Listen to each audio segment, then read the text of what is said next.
Hello, everybody. Hi. Welcome. Thank you so much for coming to this discussion of Yeonmi Park's two books.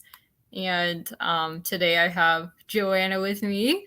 And you probably know Joanna because we just did a wonderful prayer meeting for North Korea. And Joanna did so much research for it. And she just was really really my buddy going into that. She really helped me so much with that. So, oh, hang on. Yeah. Sorry. Forgot to turn off the sound on my phone, but I keep the live stream on my phone as well so that I can talk to people. But anyways, so welcome. So let us know in the comments. We're going to be talking about both of Yeonmi Park's books today.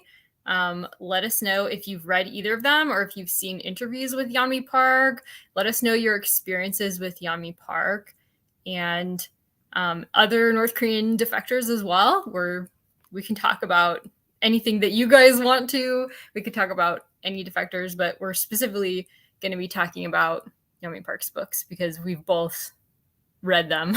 And so what was your general thoughts about reading them, Joanna? What were your thoughts on them?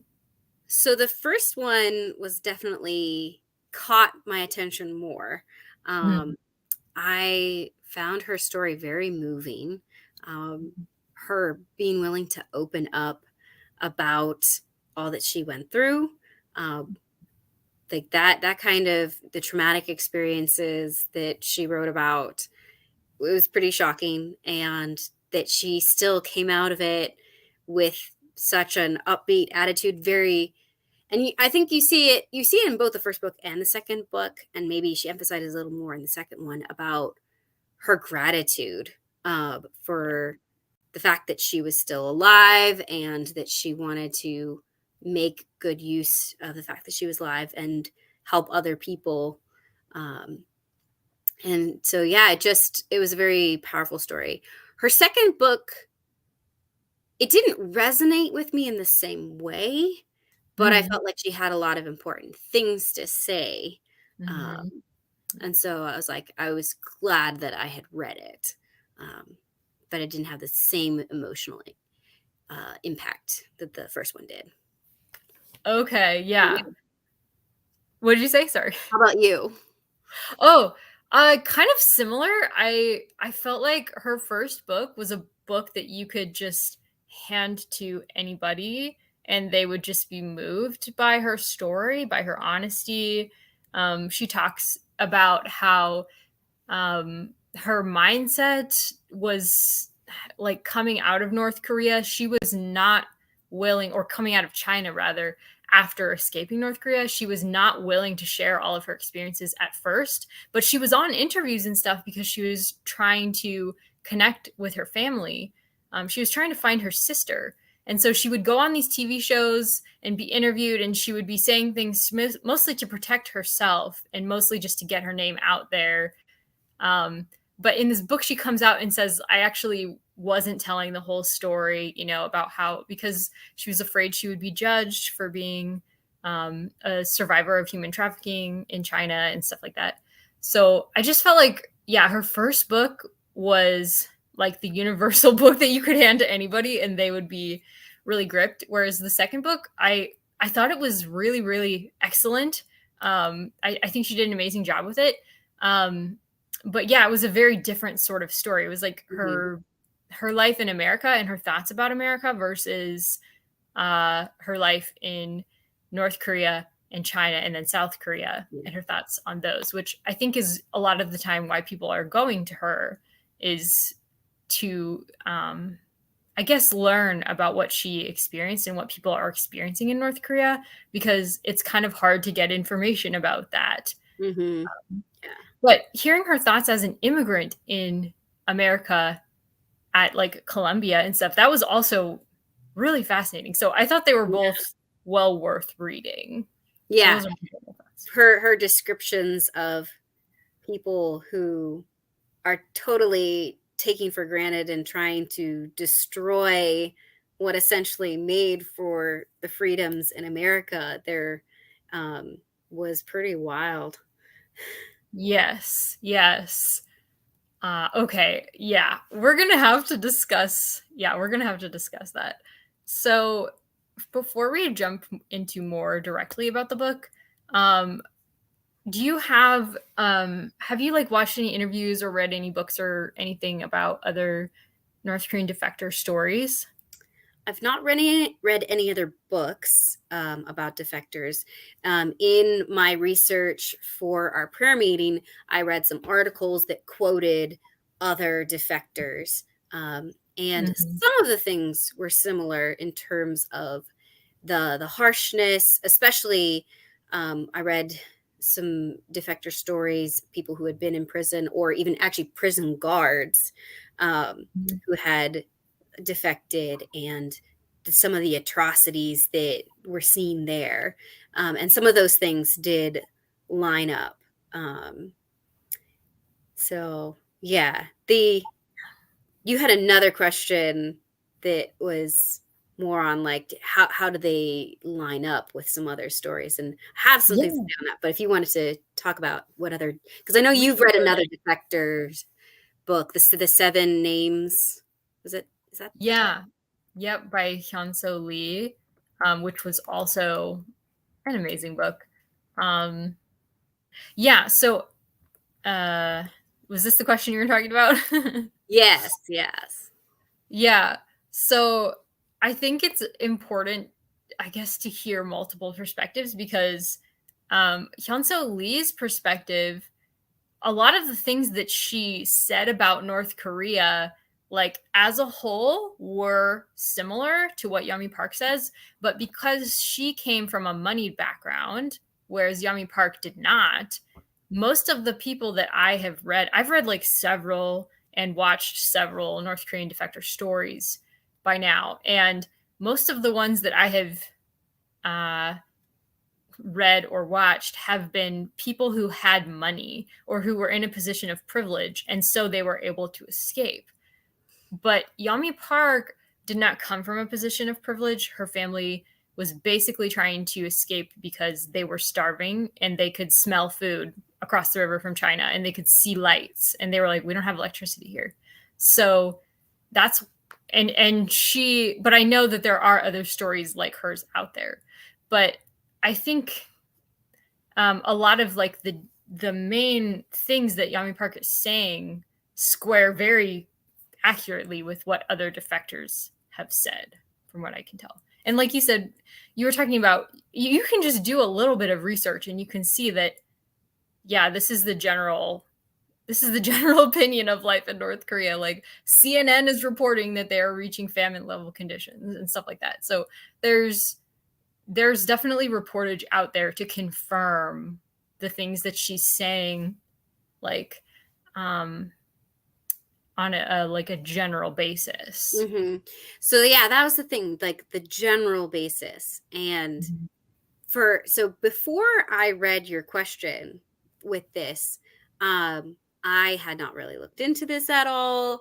And um it was interesting reading some of uh the articles about what how does her account of her story line up with other things she said, and with what other people have said. And like you were saying, a lot of them have come from money backgrounds. And she does talk in her book like that at one point they were wealthy. Like her Mhm. father had money and then they lost it. Um, Mhm. and then he was thrown in prison. And Mhm. so it was like reading those articles, like there were a couple things in the second book, not so much in the first book, but in the second book, when she talked about some of the things that North Koreans go through, that it did feel a little exaggerated. And I was like, is that just because like this is so far outside of my own experience that I would never even think that would be possible? Um, versus then reading articles that were like, this isn't like that there were defectors who said like, oh, that didn't there weren't any stadium executions like what she talked about in this one. Um, she had said, "Oh, I there was a friend's mom who was killed in a stadium or executed in a stadium," and they're like, there weren't any killings that happened in that city at that time. And then she came back and said, "Well, it was not in our town; it was in another town and stuff." And so it's like I Was believe, that interviews? That was the interviews that you're talking about? That she was talking in interviews or in her book? yeah, that she had told some interviews about like a friend's mom had like seen there was like some kind of Western movie or DVD that she'd watched, and that she was then Mhm. executed for that. And so like there was back and forth about Mm. it, like her account. Was it a South Korean movie? Was it a Hollywood movie? Was it a James Bond film? Like what are these things? And that sometimes her accounts didn't seem to line up with like her Mm. story that she was telling. And it's like, did she, she obviously has a she's very passionate about this. She wants the plight of the North Korean people to be made known. And it's like, is she like, yeah, it made me wonder, like, okay, how much is true? How much is like, yeah, the memory that's gotten fuzzy over time or what? Because there was an article from 2014. So even before her book came out, when she was like doing press, that there was, I forget if it was an Australian reporter or not, but they started to be like, hey, some of the things you've said don't always match up. And it's one of those things like, yeah, sometimes like our memories don't always line up, but And speaking in your third language as well in a bunch of interviews. right, right. And so just like wanting to be like wanting to come out it with like, let's be as accurate as possible, tell the truth, but yeah, we don't want to um we don't want to exaggerate beyond what is actually happening and then like lose people because we're trying to make our point too strongly by not being completely honest. Mhm, mhm, Yeah. mhm. It's So you're finding some concerns with her accuracy on some of the details. with some of the details. Like there are definitely things where it's like, yes, we see these Mhm. things.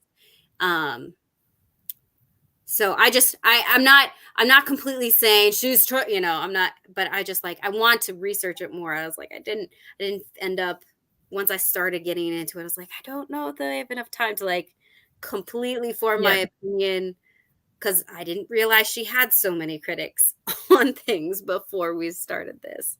Yeah, So, yeah. I know, yeah, there's for a long time, I was really struggling to find interviews with her other than like the obvious ones, Joe Rogan. mhm, Everybody knows about the Joe Rogan interview. But like I would search for Yeonmi Park interviews and almost nothing else would come up. There's one she did with the Petersons, Jordan and Michaela Peterson. I could never find the one that she did with like Ben Shapiro. And I was looking for interviews that she did with people maybe on like the other side of our political aisle because some of the stuff that she says is very political. And I know that she's criticized because of that, mhm, political in an American sense. You yes, know, the stuff that she experienced at Columbia and I mean, she studied economics, so she has a right to say these things if mm, she studied them at Columbia. She studied yeah, economics, so she can go ahead and say those things. But I just felt like where are the interviews where people are grilling her, and asking her these things? I found people who were criticizing her but not talking to her. I just mm. it seems like no I couldn't really find people who were talking to her face to face and like trying to hold her accountable. So to me it was just like yeah, Cheap I don't shots know. kind of thing. What was it? Sorry. Cheap shots, like, oh, no. Yeah. I kind Mm, of felt like they were just trying to discredit her and I actually did find two people who were talking about how, she's being paid really big money by these powerful forces to say all these things, to say that communism is bad and all this stuff and I was just like, are you serious? Like I don't think that's why she's doing this. So, And the criticisms they made of her were pretty much not accurate either. A lot of the criticisms I found were things that they just clearly hadn't read her book. They had only listened to her interviews. If you've only listened to her interviews, I would recommend going and reading her books, because she will lay out the whole story and she addresses a lot of her critics, actually, um, because she was already giving interviews before she wrote those books. So people were Mhm. criticizing her then. And so she addresses a lot of the critics in her books. And, there was, yeah. So to me, I felt like my confidence was very much restored once I did a little more research. And I just felt like Mhm. I can, 95% of what she says makes sense. There was like a couple things here and there that I couldn't really quite verify and stuff. But from what Mhm. I can tell, I mean, what she's saying is actually life-changing and accurate. So, yeah, I that's kind of how I ended up feeling about it. But I hadn't heard about the stadium thing. So, yeah, there's some things that it's just a little bit harder to like verify. Right. Yeah, because that was the thing. One of the articles was saying was like it's really hard because of the lack of being able to like go into North Korea and verify Mhm. things. Like if you make certain statements, um, yeah, whether they're true or not. Um, Right. yeah, because like well about like other defectors, like there was the thing that struck me as being so different about her Mhm. than other defectors telling stories is that she's out there using her real name and Yeah. realizing that there are going to be there were consequences like her own family that still was in North Korea, like I think she said they were being used to make like propaganda videos saying like, oh, she's lying, da da da da, and she's like and she's like, I don't hold that against them because I know they're being forced to say this. Whereas so many other people are like, I don't want my name to be used. I'm a North Korean defector, but like, I don't want there to be repercussions upon my family. So I'm saying this, Mhm. anonymously and or using a fake name or a pseudonym kind of thing. Right, right. That did make her very unique, because the North Korea then held her up as like a demon, Mhm. in Yeah. the capitalist employ. I mean, pretty much a lot of the critics that I found were saying the same things that North Korea was saying about her. And that to me invalidated them completely. I was like, if you're actually saying what, Kim Jong Un is saying about Yeonmi Park, then I don't believe you. Yeah. Yeah. So that's a really good point though about her name, because yeah, like you said, a lot of them are using like pseudonyms and stuff. Was there anything else that really stood out to you about what made her unique versus what made her universal? Um, let's see. The fact that she doesn't tend to come at it from like a victim mindset. Like she's like, Mhm. yes, I've gone through all of these things, but I'm not going to let that stop me from keep moving forward. Uh, Mhm. that she started reading and learning and just kept pushing and pushing to succeed. Uh, and instead of just kind of collapsing in on herself, um, Mhm. and the her love for her mother and her sister, like that's a very universal kind of like I want to. And for her son, like with the second book, she's like, I'm writing this book in hopes that like I'll be able to stop America from becoming like North Korea, that this will be a Mhm. place that my son can continue to thrive kind of idea, that those Right. themes of family are pretty universal. Yeah. Yeah. I think that you're right about that. Her message, it really just kind of shows what a kind of strong person that she is. Um, I think all defector memoirs are, um, they're really strong in their own ways. Hmm. And there's also stories about defectors who still say they want to go back to North Korea because, it's too hard to make it in South Korea or whatever. So I mean, it's really, and she talks about in her books as well about how her sister really struggled with feeling bitter and stuff like that. So I think people underestimate the kind of strength it takes to kind of do what she does, Mm-hmm. because North Korean defectors really, even once they are into the free world, it's not easy because North Korea's language is very limited, and they don't have any English, which like South Korean has a lot. South Korean is very different now from North Korean because there's a lot of English words in it, Mm-hmm. and they don't have access to like computers, and so they don't really know how to use computers in North Korea. So they can't really make an easy living, coming into the free Yeah. world. And there is help out there, but like they need a lot of help. There are actually organizations that are just specifically tailored to like helping North Koreans with English or developing job skills. Yeah. So it's pretty amazing that she's been able to do what she did. And coming to America, like you said, yeah. So a big part of her reason for writing her second book is because there were certain things that she cited in the second book that really felt really genuine to me, like a genuine concern of hers. For example, that and this is getting really political, but that's the nature of her second book. Recently, there was a Supreme Court ruling that affirmative action actually um, it it resulted in Asians being kept out of universities simply because of their race, even though they were way more qualified than a lot of other people who were getting in. They were still not getting in the numbers that they in if it was merit based, they would be in for sure. Mm. And there's been Asians posting about this online, and I think that's something that Yami Park cited, when her second book came out in like March or something. That was something that was in her book, that there was research that, Harvard and other places, other institutions of higher learning were keeping Asians out, and it was well documented.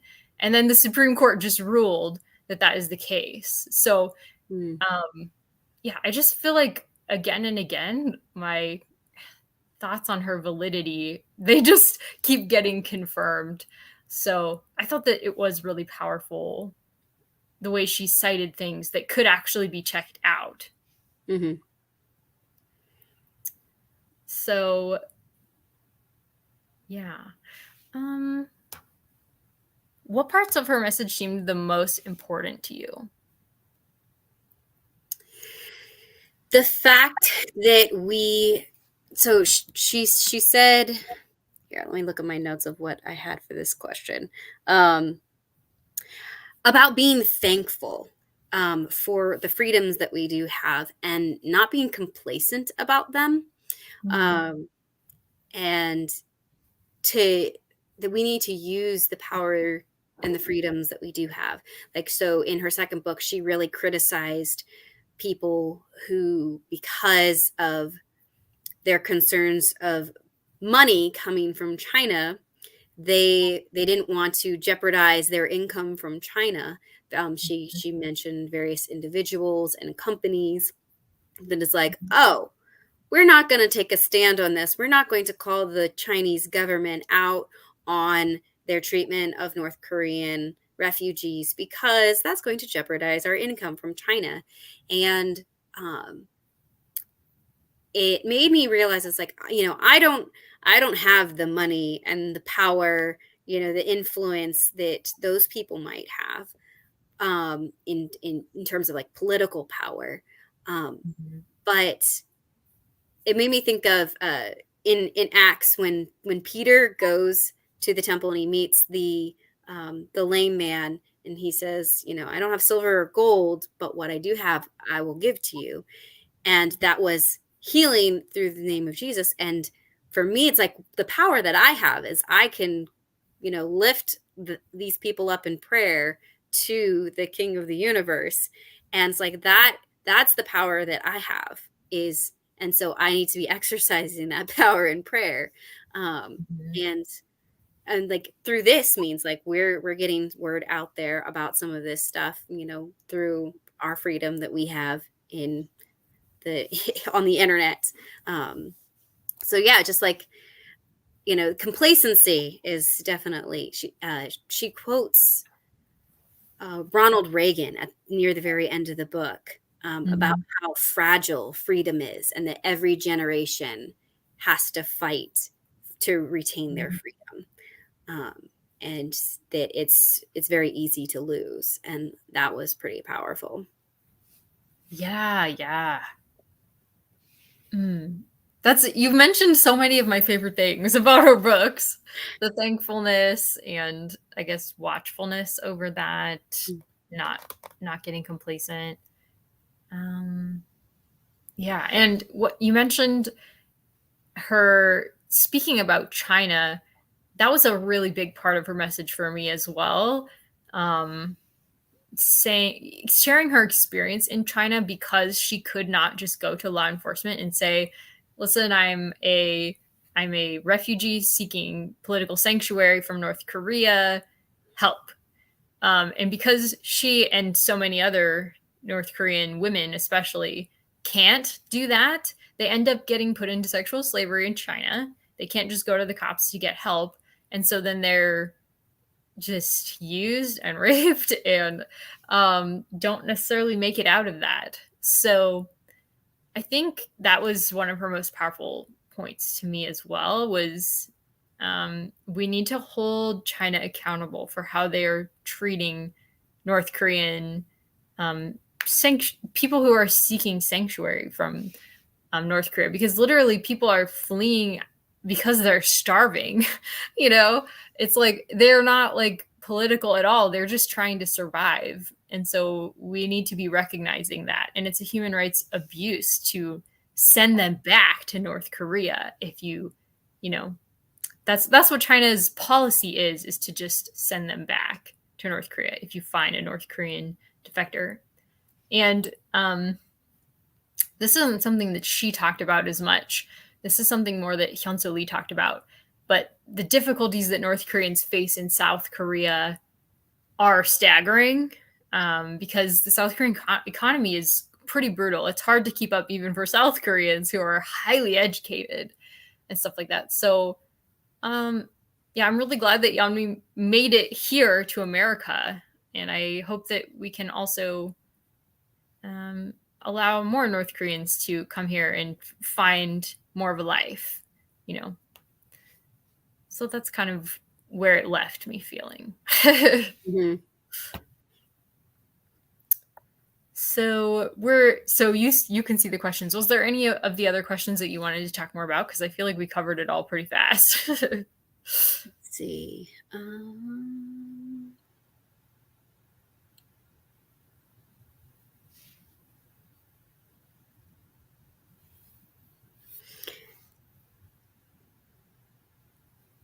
don't think there were a few things, like there were a few other, like, some discrepancies that some articles brought out, but Okay.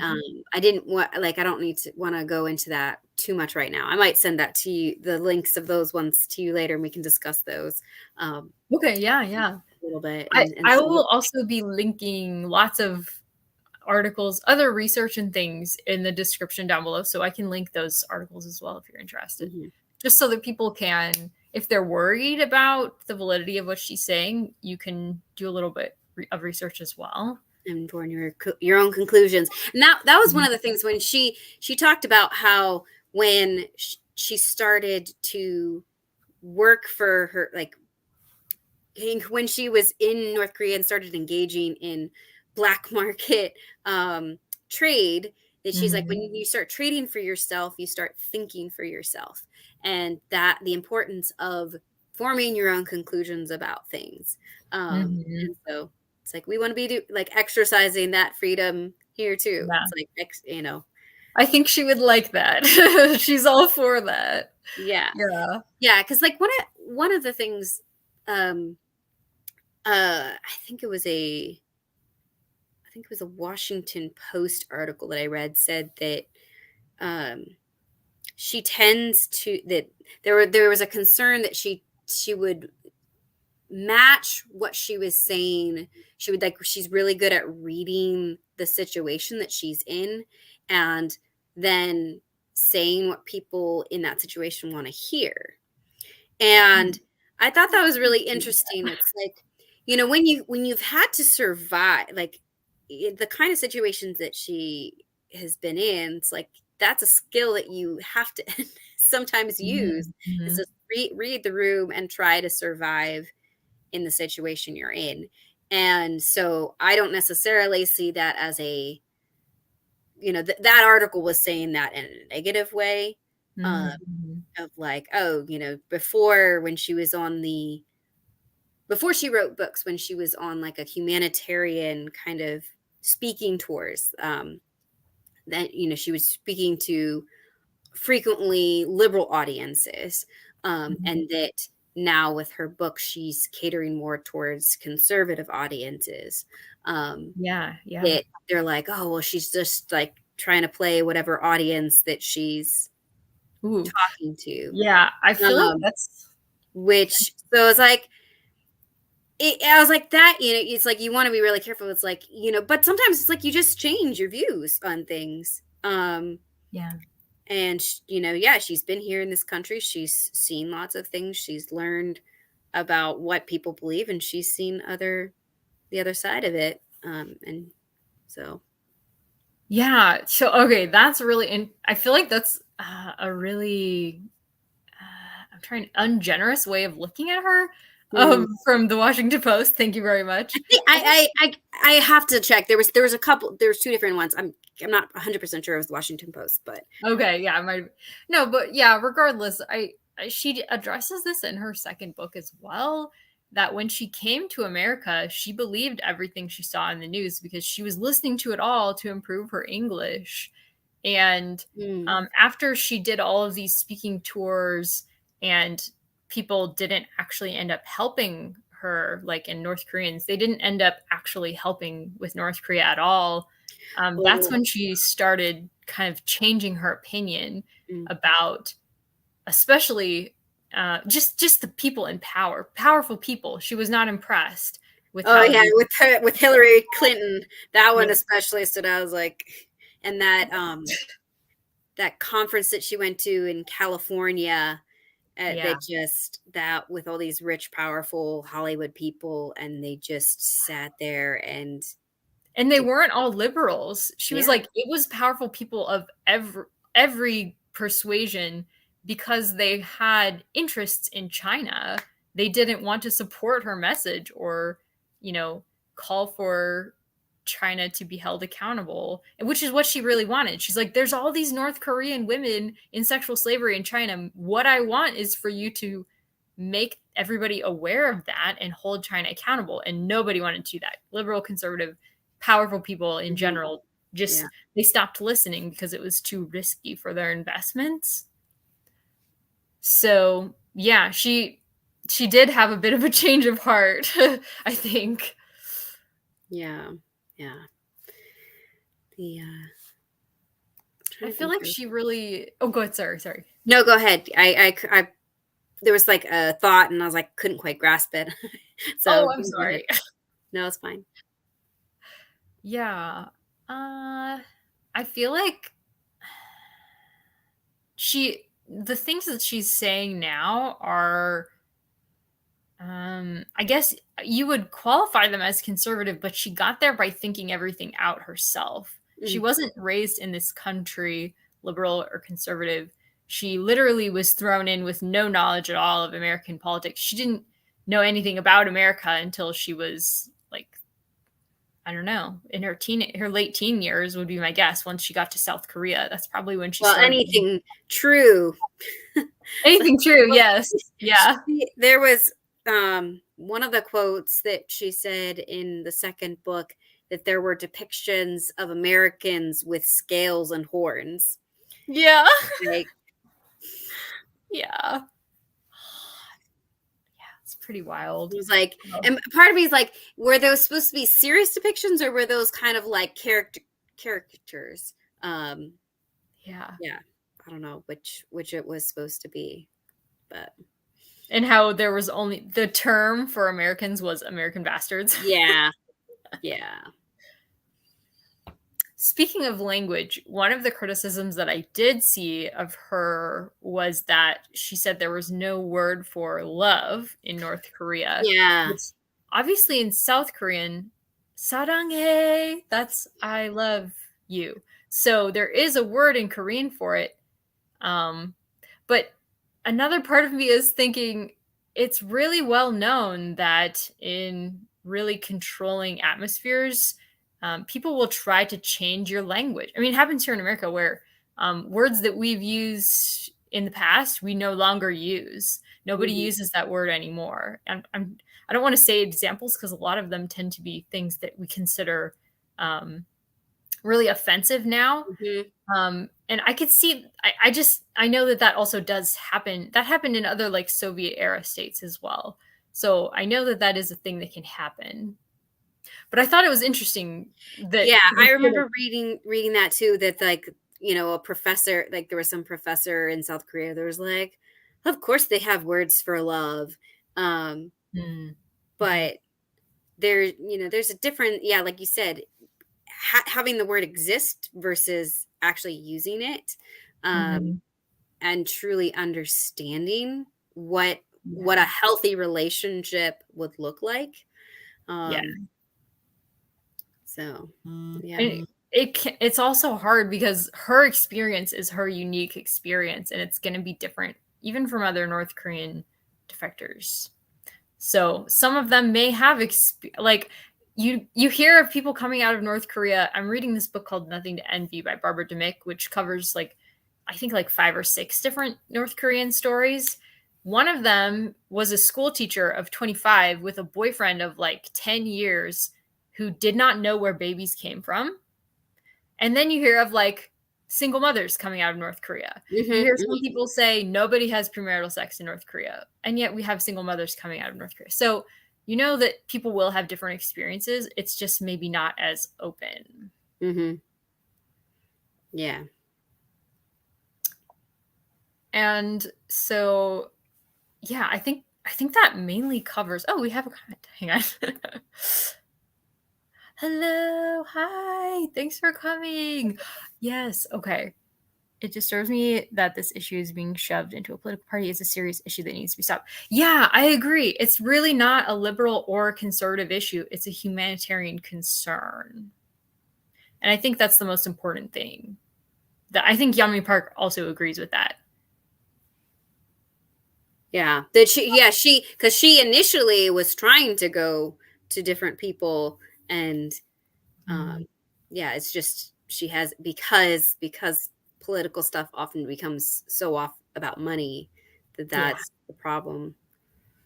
And Yeah. I mean, in America, kind of everything becomes politicized when it really doesn't need to be, Mm, because I guess people who are of certain parties are like considered voices of authority by people on the different sides. And so if they take a position, then everybody takes that position and it becomes political when really it's not a political issue. And I feel like that's a very American problem. I don't feel like every other country has this problem. mm. So yeah, I 100% agree with that comment. All right. So, and I also think another thing that critics of Yami Park, they're often, I think, criticizing her specifically because she is the most famous. I actually read Hyunso Lee's first. I read her book first, and so I didn't even know who Yami Park was for a while. I know first actually I read Escape from Camp 14, I think it is, Mm, mhm. by Blaine Harden, who he was interviewing someone who escaped from a North Korean prison camp. So that's the first one I read when I was like a teenager.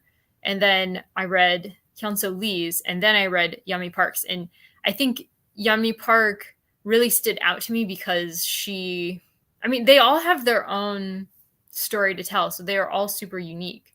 But because Yami Park made connections about communism specifically that not everybody else made, that really stood out to me. And um that was that was a unique part of her message to me.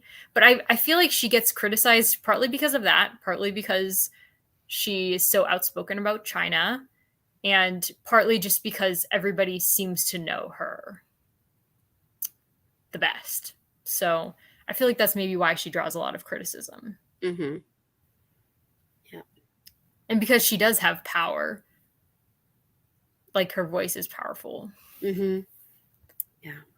Whereas some people don't, you know, not every North Korean defector uh, gets a stage to tell their story the way she has. Yeah. And I think her emotion also, like she speaks with such emotion about what happened to her. That really draws people in as well because you can tell that she's coming from a place of sincerity.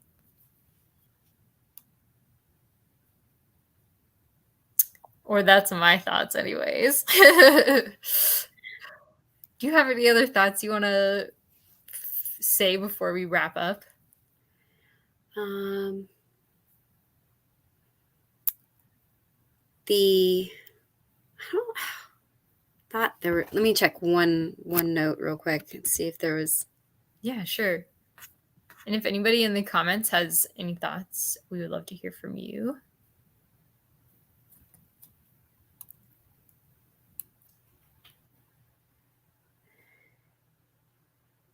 I thought. Oh, so when she talked, you mentioned earlier about the how hard it is for North Korean defectors in South Korea because of the the intensity, especially of education requirements, um, Mhm. and there's such a pressure to succeed, and one I think that was one of the reasons why she ended up coming here, was because there wasn't that same the intensity wasn't the same. Mhm. But and she yeah, the fact that she would come here versus staying in South Korea, like, says a lot about, the freedoms that you do have here. Um, Yeah. She makes you feel really grateful to be in America. mhm. Oh, that was one of the things that I love. She defined happiness as love plus gratitude, and I Yeah. really liked that. Yeah, I agree. Yeah, she talked about how that's what got her through all of her traumas was love and gratitude. Yeah. Yeah, Yeah. so I think that's probably a good place to end Mhm. on. And obviously, if you're watching this afterwards, let us know your thoughts in the comments. Good, bad, we love to hear them. And thanks so much for coming. And thanks so much for watching. And thank you so much for being here, Joanna. I really appreciate Yeah, it. thanks for hosting. Bye, everybody.